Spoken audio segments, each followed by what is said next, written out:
Ce mardi 4 juillet, TF1 proposait la 9e saison de The Voice Kids. Cette année, exit Louane et Julien Doré. Kenji Girac et Patrick accueillent de nouveaux coachs, Slimane et Nolwenn Leroy. Cette équipe de choc a fait le show dans ce premier épisode, mais entre deux petites danses, on a pu voir le camarade de Vita essuyer quelques larmes. En effet, Slimane a été bouleversé par le petit Durel. Franchement, c'était incroyable et bouleversant. Il y a des gens qui viennent avec tout ce qu'ils sont, et c'est bouleversant de rien. Et toi, tu n'as besoin de rien, tu as juste besoin d'être, lui a lancé le coach. Il faut admettre que Durel a une voix incroyable et que l'ensemble des coachs a été envoûté par sa prestation. On sent que tu sais pourquoi tu chantes, pour qui tu chantes.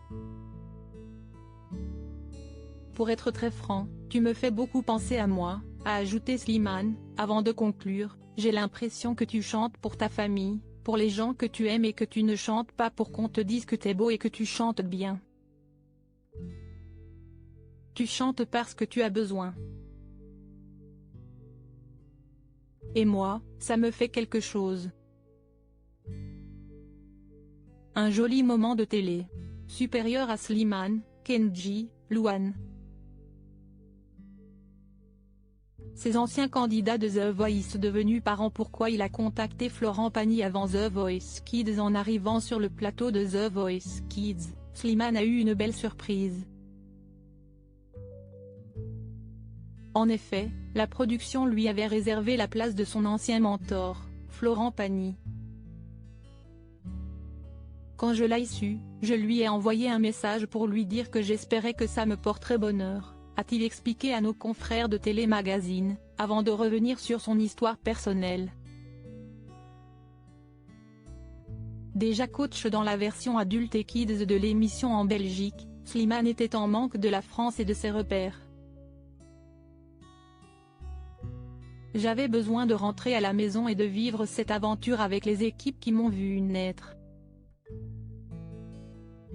Je sais à quel point cette émission change des vies. Je suis un enfant de The Voice, et là, je deviens un papa de The Voice, si est pas mal. Une bien belle histoire qu'il pourra raconter à sa petite fille Esmeralda. Crédit photo, capture écran, TF1.